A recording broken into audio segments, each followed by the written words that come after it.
All right, here we go.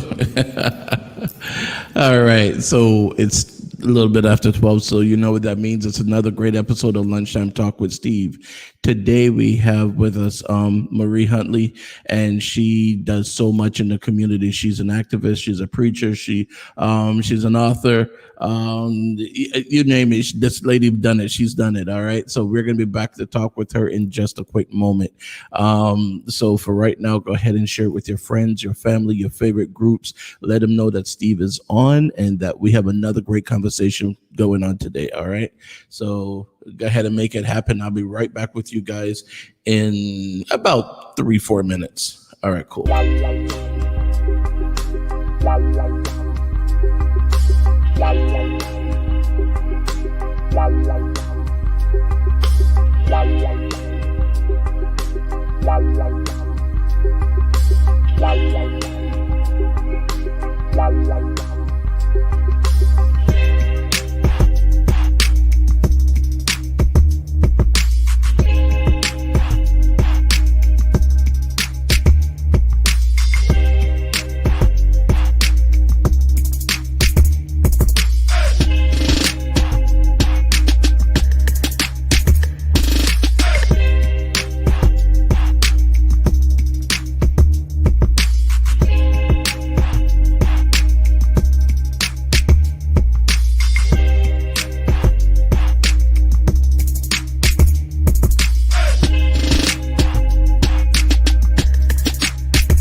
Let me tell you about CCTV RX. With over 30 years in the security industry here in South Florida, they have proven themselves to be the first choice when it comes to security professionals.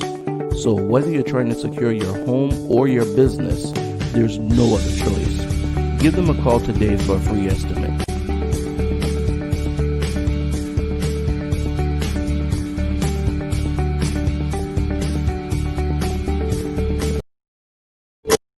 All right, we are back. And as I promised you, we have Marie Huntley here with us.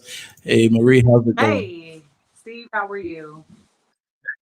I'm doing awesomely awesome as always. Um, so go ahead and introduce yourself to our viewers, and then we're gonna jump into some conversation. All right. All right. Well, y'all know me, Marie Huntley, aka Miss Peaches, community activist leader. I am a ordained minister. I also am a mother of four, grandmother of two.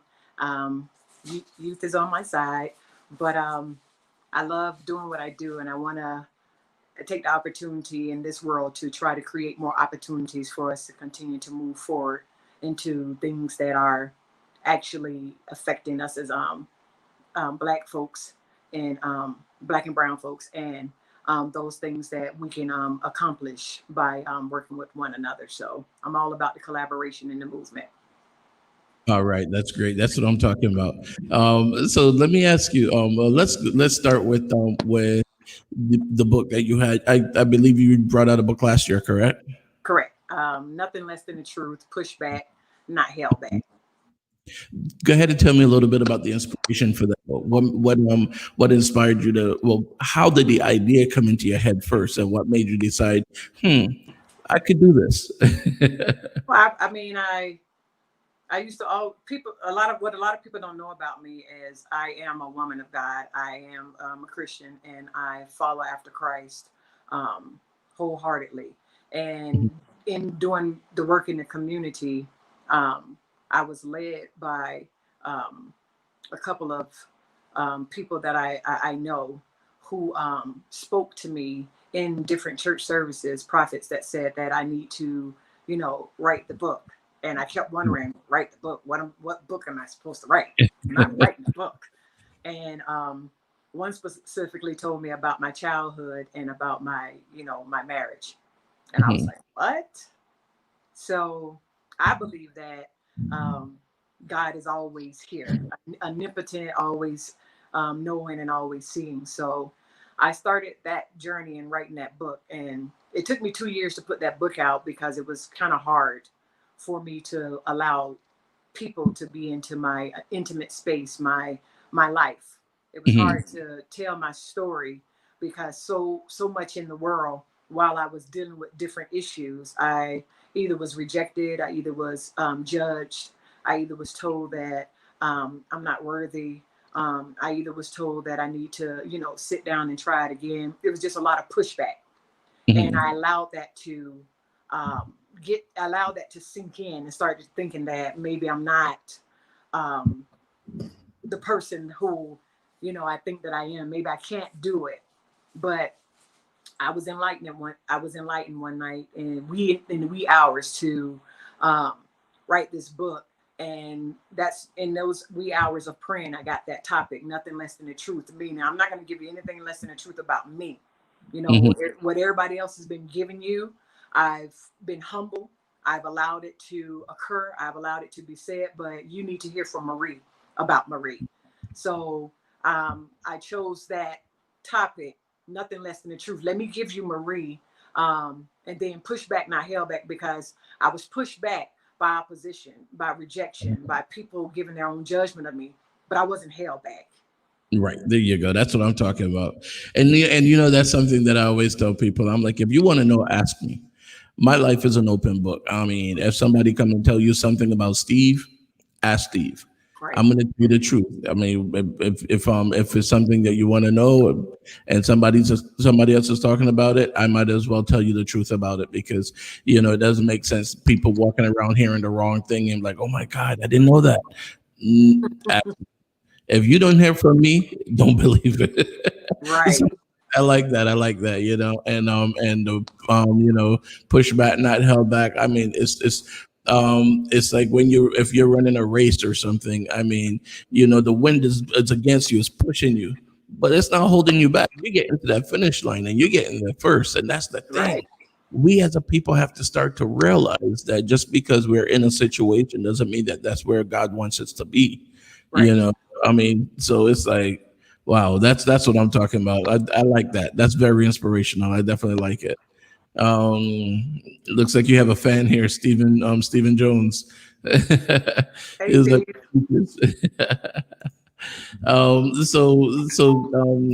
let's talk about some of and that leads into some of the community work that you're doing, and that you have done. I mean, you do a lot out there in the community that people aren't really aware of, because I mean, you're not one to toot your own horn. So this is the time to toot your horn. Let's hear some of this stuff. Let's go ahead and give you some of the props that you deserve, because I mean, like I said, a lot of times when you do stuff out there, nobody hears about it and no one knows, that you organized this or you did that. So let's Right. talk about some of those things. Well, in my thing for being out into the community is because I grew up in poverty. I grew up, food stamps. I grew up that woman, that single parent that had to raise those children. Um, was in a marriage, very bad marriage, and divorced, and had to figure out how to live, how to adapt to everything that was changing, the challenges. And Mhm. I saw that. Although my book tells you about a story about my family and about how, me not getting along with my mom at a young age and the trials and tribulations we went through. I saw what she had to deal with. I saw how she handled certain situations so that she can keep it quiet to us. And I realized that, mom was going through something too. So mom always instilled in me. She always told me, Marie, you got the spirit of excellence, because you choose to see the greatness in people regardless. You choose to see people for who they are, not Mhm. judge them where they are. So to be in the community, I never needed to toot my horn, because when Jesus was walking this earth, he didn't toot his horn. He just did what he was supposed to do according to what the assignment that he had. So Right. my thing was to just give back to the community, to make people aware that there are resources, there are things that we can get our hands on, that can we can benefit from. There's ways that we can bring our community back to into some type of togetherness without harming one another, without, because the time for blacks uh, um, beating down on each other and talking about one another and pulling at each other's curtail, telling each other that they're not going to make it. That's over. That time should be done, and that's over. We've all suffered from some type of impoverishedness in our lives, some type of not having one parent or the other in our lives, and we need to build from that because we have youth that we have to raise. So my giving back was all about making sure that people stay aware. We got children to raise, and because our parents didn't really teach us history, they didn't break it down like how it's being broken down now. And school Right. only gave us bits and pieces of Black history. It didn't give us the real story. So what I decided to do was get out there and start giving the real story. This is what's going on. This is what we need to do. We can talk about each other. We can be mad with each other. We can even fight and fuss with each other. But how do we come back from that to work together? So that's Exactly. my only reason for being in the community. I wanted to provide those resources. I wanted to do events to bring awareness and education to what's happening in our communities and where we are at and where we need to be. So it was always all about, forget tooting my horn. You didn't even never even have to call my name, because my name is just a name is that's in the air. The Hmm. work that I do is what counts, and I hold myself accountable to my community. I grew up there. I saw all the stuff from the shootings, the drugs, prostitution. So I held myself accountable for giving back to that community, trying to at least get to at least one, two, three, four people as I can, and bring them on board with me so that we can start creating the change, making the change we want to see, being the change we want to see. And that's what it was always about when it came to the community. You ain't got to pat me on the back. This is my Where, community. where did you grow up? What area was it that you grew up in? I grew up all over the place, but started out in Sixth Trunk on 4th Street across the tracks where Flagler Village is right now before it was gentrified, and then moved Mhm. back across the tracks. So over there in the Sixth Trunk area by Sunland Park, my entire family has roots over there. We moved around a whole lot from Lauderhill to Lawdale Lakes, but that was originally our stomping ground. Mhm. All right, and that's but see, but the thing is too, because like a couple weeks, well, a couple months ago, this was before the pandemic. I was speaking to Dr. Delaveau, to Reverend Delaveau's wife, and that's one of the things we were talking about. We have so many resources in our community, but we don't really know the people that are doing them, and we don't know how to get these things going. And I mean, we see things like the Urban League, and we see all these organizations, but a lot of what we do starts with the grassroots. Mm-hmm. It starts with the Marie Huntleys of Broward County, and not just of Broward. I'm talking about all over the world. You have the Marie Huntleys that are doing things and nobody knows about it, but we definitely have to do it because one of the things that I always tell people too is don't wait till I die to tell me the things that I did. So therefore, on my show, I don't like to wait till someone die or whatever, and then say, oh, she was so great, she did this, she did that. Let's talk about it right now. Let's give the props. And I understand what you're saying because that's how I am. I mean, there's a lot that I do that I don't really tell people. But you know what? Right. Sometimes we got to let people know that we are doing great things. It's not just Martin Luther King and Shirley Chisholm and all those people. You have people right now that are doing great things for the community. You got people out there that are feeding the hungry and the homeless. I mean, you got people that if they don't feed them, They don't these eat. people aren't going to eat. Right. I mean, seriously, that's a big thing. I mean, someone's depending on you for their food. So Yep. I mean, so that's what I'm saying. I mean, you're doing great. Gary sent a message saying, "What's up, Peaches? Tell Yada." I said hello. I'm not sure who Yada is, That's but my sister. That's my big sister. okay. See, Gary know everybody, boy. That's G Mac right there. He knows everybody. I tell you. Hey, Gary. Oral says, you ever thought of running for office, commissioner, etc.? And I then, actually, I actually ran for office, and I wrote about it in my book as well. It was I ran for District 3, the district that I actually grew up in, city Mhm. commission. I was running against the who's in the seat now, which he was an incumbent. Was the incumbent when I was running against him, and Mhm. I have to say I learned a lot from um, running that particular race. Mhm. Trust me, I know. And politics is it's a strange game, and people don't know how it goes. Especially when you're not a politic and you're just progressive, because Hmm. you want to get out there and you want to make sure the community has, what it needs. The people aren't ignored, they're already at a disadvantage. So how do you sit in a seat of power to push the community that we already know is at a disadvantage to another level? How do you revitalize that community without gentrifying it so much that you push those folks who have roots there out? Those are Hmm. the things that we need to be conversating about, because we have to realize that sitting in that seat of power doesn't is you're not, that's not power, that's human, Hmm. that's people power. That's not God power. That's not where you're really supposed to be at. When we think we got the big head, and because we're in power now, we're not doing nothing over there, but we're gonna do something over there. The people are the purpose for the seat. And when I don't feel like I lost the seat, I feel like I won the office. The seat was just something that I would have sat in, but the office is always going to be the community.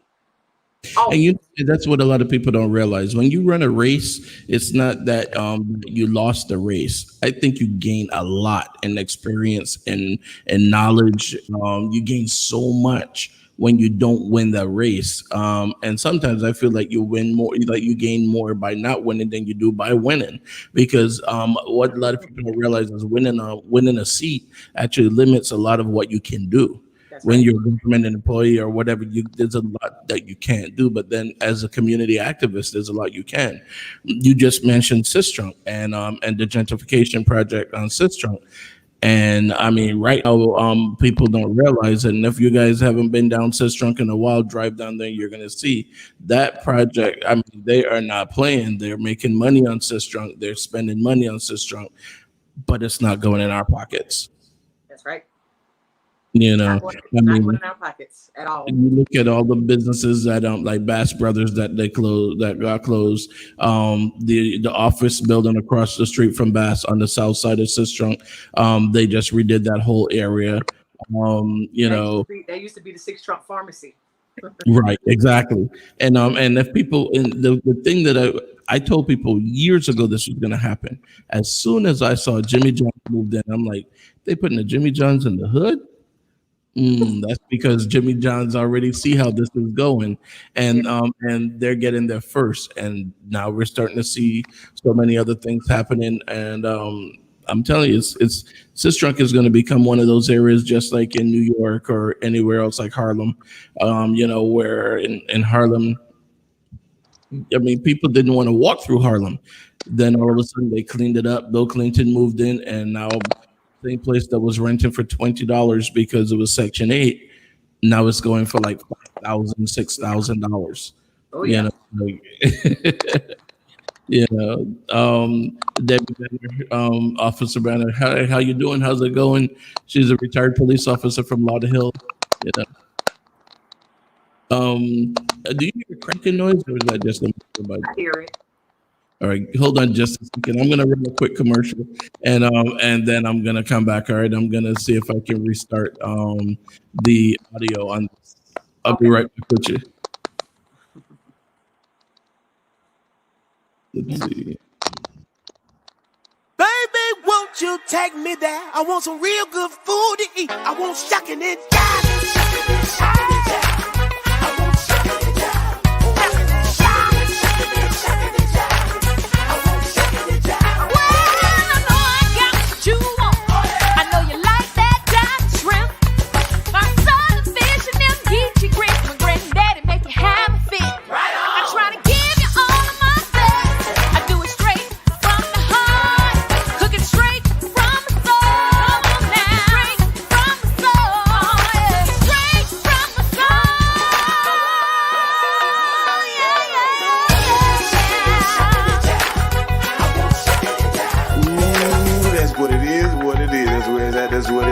Come on down and shake it and jive and Cajun food with an old school groove. Our designers to get your taste palette back in line, baby. Follow us at We Shuck It.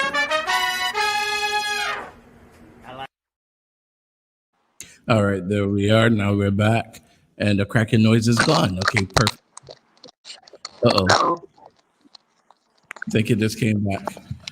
I'm not sure if it's my earbud. All right, let's do another one. We'll be right back again. Hey, you know how we do technical difficulties? We can do those. We're good with this. 1 second. Let me tell you about CCTV RX. With over 30 years in the security industry here in South Florida, they have proven themselves to be the first choice when it comes to security professionals. So whether you're trying to secure your home or your business, there's no other choice. Give them a call today for a free estimate.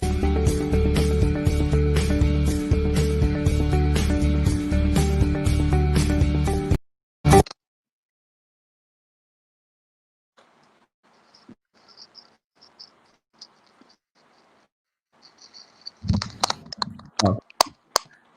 Yep, it's still cracking. I don't know why. I don't know if it's my I don't think it's like a typing noise or something. I don't know. Anyhow, we could go through it. We could work through it. But yeah. So one of the things that I was talking about was I wanted to mention too was going back to the campaign, right? The seat that you were running, what era was the seat? Say that one more time. The seat that you were running for, what area was that?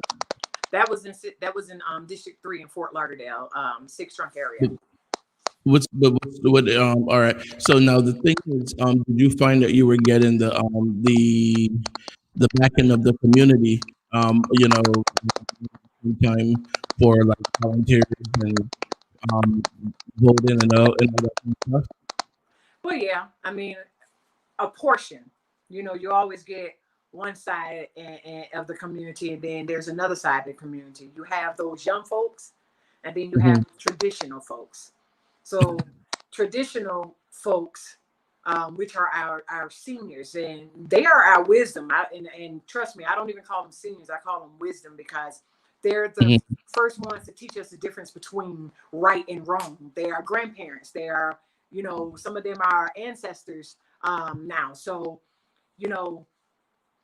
I got a lot of pushback from that because they want to stay stuck in their ways for what was going on then.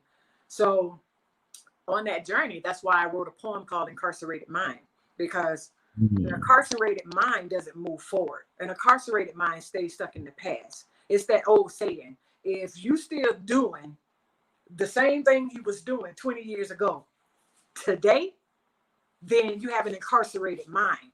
And you need to move past that. That's why from generation to generation, they get much more wiser. They may get more wickeder, but they get more wiser because there's a need for more creative ideas as we continue to build on these generations. And as we continue to build on these generations, there's a need to make sure that we're teaching history. We're making sure that they're walking into the right into the right avenues, and down the right path, understanding who they are and understanding what they're fighting for and why they're fighting for it.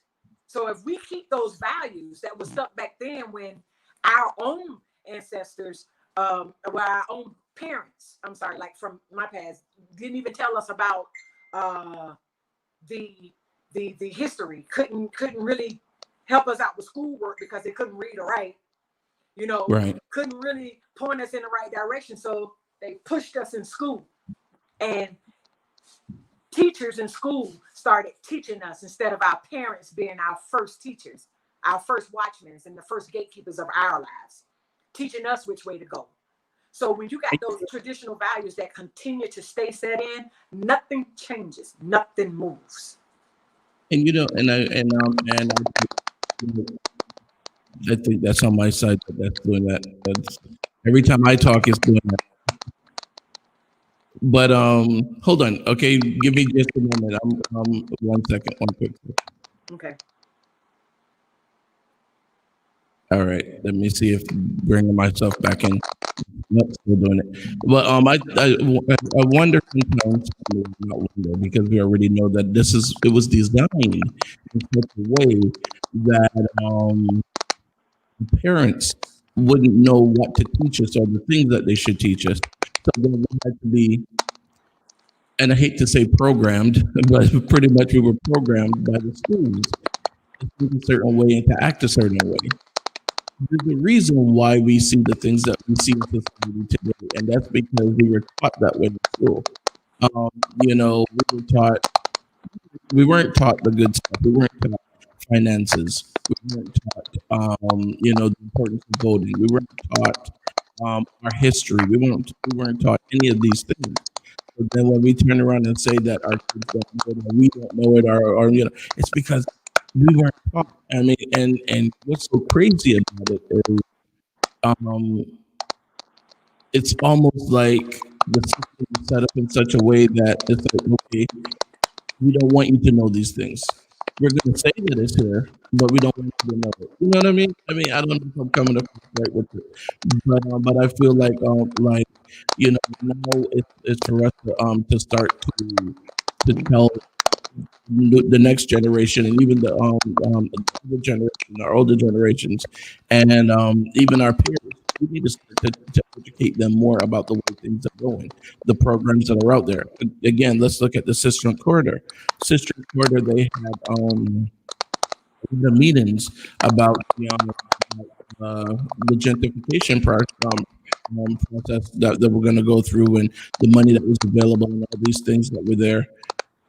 We didn't show up because we didn't. Well, first off, I mean, the meetings weren't held on Sister, they were held downtown. But the other thing is, even though it's right there, we're taught not to go to these meetings. We're taught not to go to these things. We're taught not to own property. We're taught to rent. I mean, so much that we're taught that we have to really reset our minds. I mean, Malcolm X used to talk about it all the time, and I'm actually trying to get his daughter on the show. But Malcolm X used to talk about it all the time, where he would talk about how our minds have been brainwashed, and we don't even realize it. You know, and really we are. You know, look at the average person that's out there. You look at these little buy here, pay here car police. It's us that's keeping them in business. And we're paying 3 times the amount of what the car is worth. You look at And, things like you look at things like, Go ahead, go ahead. and and the reason why we're keeping them in, the reason why a lot of things are functioning the way they're functioning, and that's why right now with the Black Lives Matters movement, it's you got to wake up, is because we weren't taught. We weren't taught how to distinguish the difference between what we should invest in and what we shouldn't invest in. I mean, just like you say, when if our parents aren't teaching us that from birth, they're not pushing us out there into birth, then what do? You eventually you'll learn to adapt to what you see around you, what you think is right, what you feel is right, and you start to buy into all that. Now, yeah, we got black and brown skin, but that don't necessarily mean as we were growing up, as I was growing up as a child, I actually knew that, you know, racism was big, you know, because we were getting taught white history. Right, exactly. And when you get taught a lot of white history, that's what you start to thinking. So when people started to open in their mouths, when we started to listening to Malcolm X, when we started listening to Martin Luther King and seeing what Rosa Parks did and Shirley Chisholm and all this, when somebody showed us how to go research that history, then we started learning on our own. Then we started getting it. Like, wait a minute, we got black inventors who invented most of the stuff that everybody using nowadays. You mean to tell me we created the first straightening iron? We created the first grease flying hair? Come on now. Products that are being used to infuse the whites, how they changed it around to make products for themselves. You get what I'm saying? So the traffic light, all that. We've never been, if we're not taught that history, and if we're not teaching it now to the generation that we're birthing, then we stay lost. We stay lost. And that's the thing. We have to teach it to them. We have to let them know, because it's a sense of pride. We look at the movie Black Panther, and we look at the pride that came from that movie. But still, like I was saying before, yes, I mean, I'm not. You cutting in and out real bad now. Yeah, that I don't know why it's chipping. I don't know. I can hear you. I know you. I heard you say something about Black Panther. Let me see if I switch to the phone. If that will, hold on. I don't know why this is doing this. All right, let me do this. I'm going to run. Let me switch to this other computer. I'll run a quick commercial and I'll come back to you. Okay. 1 second. All right. No problem. Y'all stay with us. We just having a little technical difficulty, but y'all know how we do it. Y'all know how we do it. We keep running anyway. Go away. We got to be right back to talk with Marisa more. Okay. Let's see. Let's see if it allows me to join it from the other one. Okay.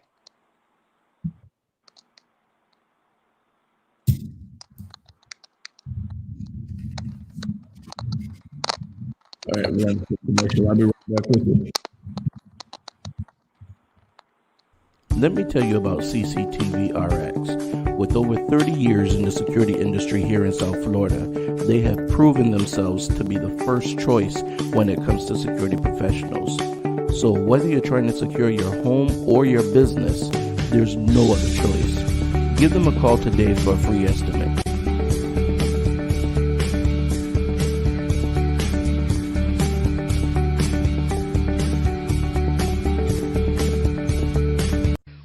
To be more tech savvy, create your own compelling graphics, sales pages, and marketing tools? Would you like to effectively use social media to generate more leads?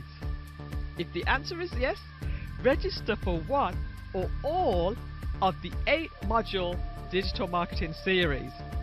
You will feel comfortable in a judge-free, nurturing environment as we get the work done.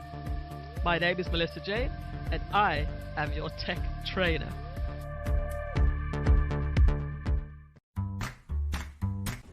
If your car could talk, it would say call Curvin's Car Detailing Service. It's mobile and they can come to you no matter where you are in Broward County. Give Curvin a call, 954-549-8507, and tell him that Steve sent you. You take me there. I want some real good food to eat. I want shucking and jiving. I want shucking and jiving.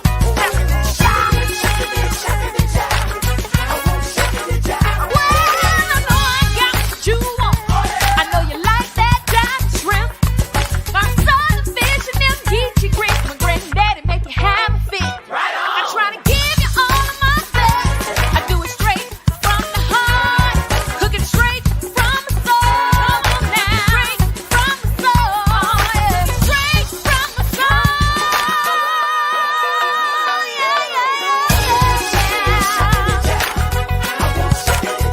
Ooh, that's what it is, what it is. That's where it's at, that's what it is. Come on down and shuck it and jive it. Cajun food with an old school groove. Our designers to get your taste palette back in line, baby. Follow us at We Shuck It.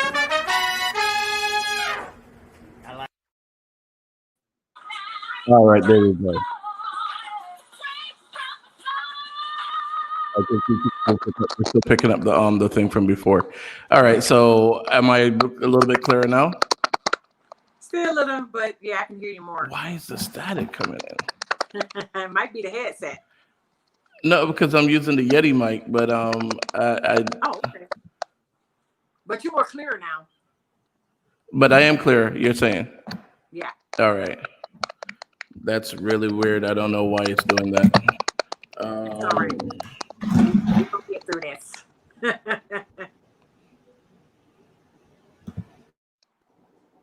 1 second. Hold on.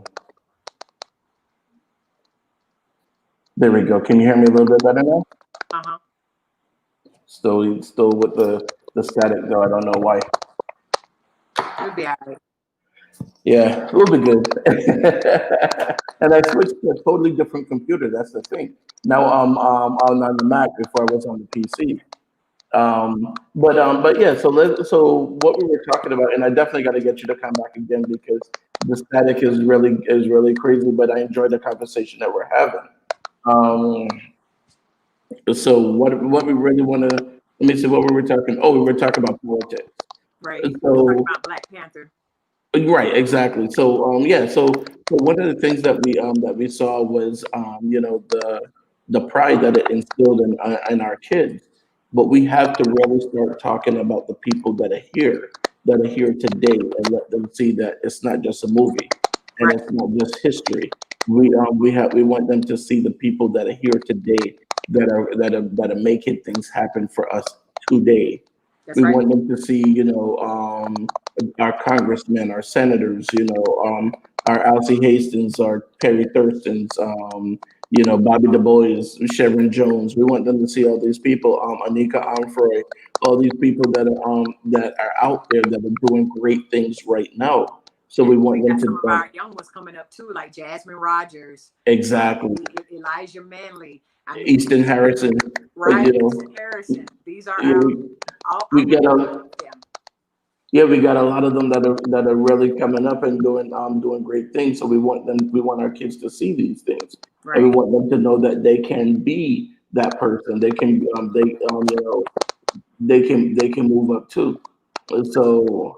So I mean that's why in the beginning I was saying I want you to tell them about the things you're doing because I want them to see you and to see what you're doing, and then from there they can say, wow, okay, well, because like they used to say back in the days, kids wanted to be drug dealers because that's the only people you saw in the community. Mm-hmm. They didn't see the doctor, the lawyer, the politician. They weren't in the community. So Right. now we're showing them the people in the community that are doing great things, and let's make it happen with these people in the community. Right.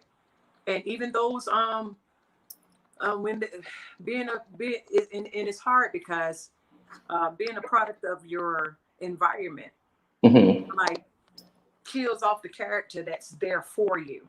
And Hmm. if I can explain that, we all have a certain trait characteristics and what we want to do, what we want to see, what we want to be. But we have this thing called environment that surrounds us. So every time we see something negative, we feel like it's the norm. And that's what kids are seeing right now. Drug dealing is not the norm, and the thing about it is a person who a drug dealer, they have the biggest influence. They can move mountains because they have a big influence. And the Bible declares that you train a child up in the way they should go. And when they depart, they won't depart from it. So whatever you teach your child now is something that they're going to carry with them in the future. So we got to start telling our children that, yes, Martin Luther King and all them, those are trailblazers. They're trailblazers, then you got those modern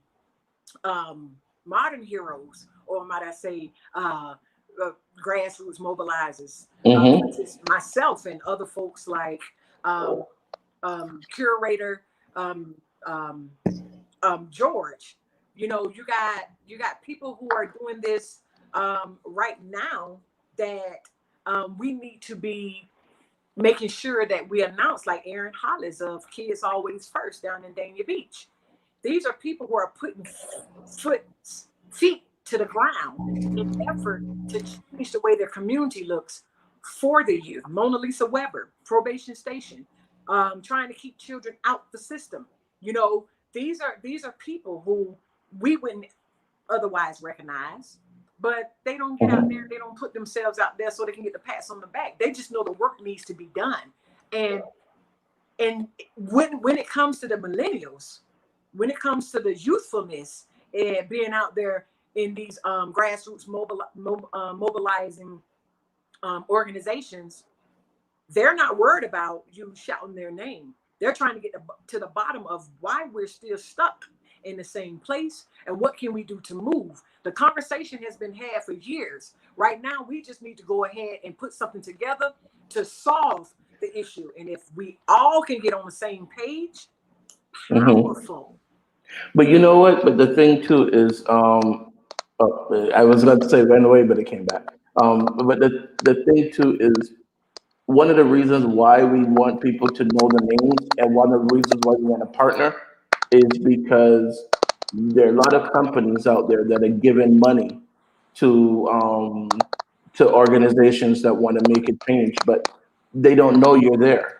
Yep. You know, Children's Services Council, YMCA, Children's Trust, they're always giving money, but they don't know you're there to give you that money.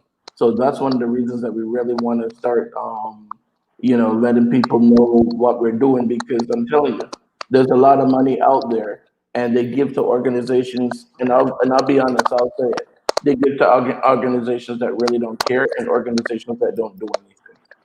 But Yep. the people that are doing something, Mm-hmm. but they don't, because they don't know your name, they can't give.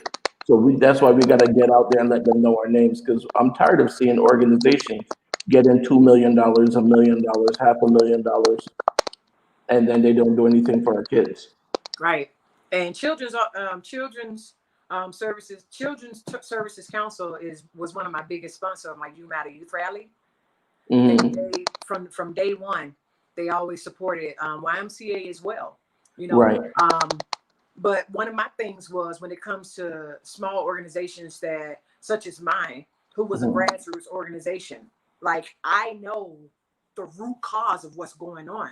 So when these big time organizations are putting their money out there, let's not just throw money out there in the communities, because most of the stuff is free, or you're trying to get the people there. And what I've seen a lot of is people are coming, but they're not getting the resources because y'all tack the word free on. And that's something I want to say about organizations when it comes versus Black folks. We're not, Black folks aren't dogs. We want to get all that we need to assist us, but you don't necessarily have to throw the word free out there to get them there. You just got to put the right people in the right place. Those who actually know the community, those who actually can have the trust of the community. Because as a big time organization, most of the people in the organization probably don't even look like the people that live in the community. But then you got some that work there that do. But then you got some that work there that look like the community that don't know the community. So you'll find people like myself who partner with some of these YMCA and Children's Services Council for the community that I was in, and started bringing in the resources. But we knew how to do it collaboratively, without offending or without wasting money. We were able to get crowds and crowds of people who benefited from what we were pushing out up under the leadership, with my organization, under the leadership of Children's Services Council and the YMCA, which they helped me in building my capacity for my nonprofit. So and I know, and I understand the trust is not always there either, but we got to start somewhere, because once the money starts pouring in, you can always wean yourself off, right, to do something bigger and better, which is what I did. I started to move towards on-call leadership, standing on its own, being one and the same, needing to put the funds directly into us, because I have all the programming, I have the projects for the kids. I know how to reach them. I know what works. So we have to, you're right, we have to start. In most organizations that are giving away money like that, they want to see you collaborating. You need to be collaborating. You need to show that you are on the same page. And maybe your vision is a little bit different, but that doesn't necessarily mean it can't connect with what's already there. So yeah, I understand that to a certain extent as well. Well, I think what we need to do, oh gosh, just crackling is way too much. All right, let's do this. I'm gonna have to get you back on the show again. Are you available on Friday? Friday, lunchtime. Let's see. Hopefully I can be on, but yeah, hopefully I can be on by there. I have an appointment, and then at 10 o'clock. So let's reschedule. Let's do this again on Friday because I really like this conversation. I love this conversation, and this cracking noise is going crazy in my ear. Is it always at 12 or? Yeah, at 12. Mhm. Okay. All right, so we're gonna definitely talk again on Friday. All right. All right. All right. Thanks very much. I appreciate Everybody it. else tuning in. We'll see you soon. All right. Guys, I don't know why. See, the Kraken is gone. I don't know why the Kraken was going on, but we are definitely gonna have Marie back on Friday with us because I mean this was great conversation. I enjoyed the conversation. These are some of the things that we need to be doing in our community, and I really want to talk to her about some of the services and the things that we are doing in the community. So let's go ahead and tune in on Friday, and we'll be chatting with Marie then. But tomorrow we have, who do we have coming up tomorrow? I don't have the schedule in front of me, but definitely tune in tomorrow. We have another great guest, and we will, we'll chat with them and see what's how things are going. Um, but for right now, definitely, if you guys need any kind of services, check out the website, lunchtimetalkwithsteve.com. You can go there and you can click on the Get Help section. You can see things like 211 that would help you with your light and your rent. You would see things like Feeding America, so you can find a food bank near you. There's so many different services that are available out there. Okay, put aside the pride and just go out there and get the services that you need. All right. So again, I want you guys to go out there and do a random act of kindness for a stranger because tomorrow you may be that stranger that need that random act of kindness. You see a homeless guy on the street, go over to Walgreens or one of them. Get them. Walgreens has the Arizona iced teas, 2 for $1. Pick up, $2, 4 of them, and just give them to some of the guys you see on the streets. You know what's another crazy thing too? The other day I was over on 31st and Sunrise Boulevard, and there was a guy selling water and sodas and stuff like that. I mean, we were driving, going. I was going somewhere. I was running a little bit late, and I didn't catch the light. But from now on, what I'm going to end up doing is buying the drinks from him that I'm going to give to the homeless. Kill two birds with one stone. Let's do this. All right. We really need to be doing good stuff out there in the community. God didn't bless you just so that you can show it off. He blessed you so you can be a blessing to somebody else. All right. So let's make this happen. So again, take care of yourself, take care of each other, and do a random act of kindness for a stranger. All right. All right, guys. Peace. You know how we do.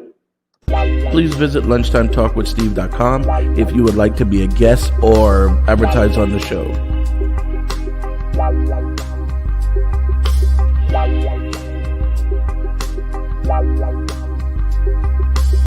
If you're interested in any of the products or services you saw on the show today, or if you would like to be a guest on the show, please visit our website, lunchtimetalkwithsteve.com.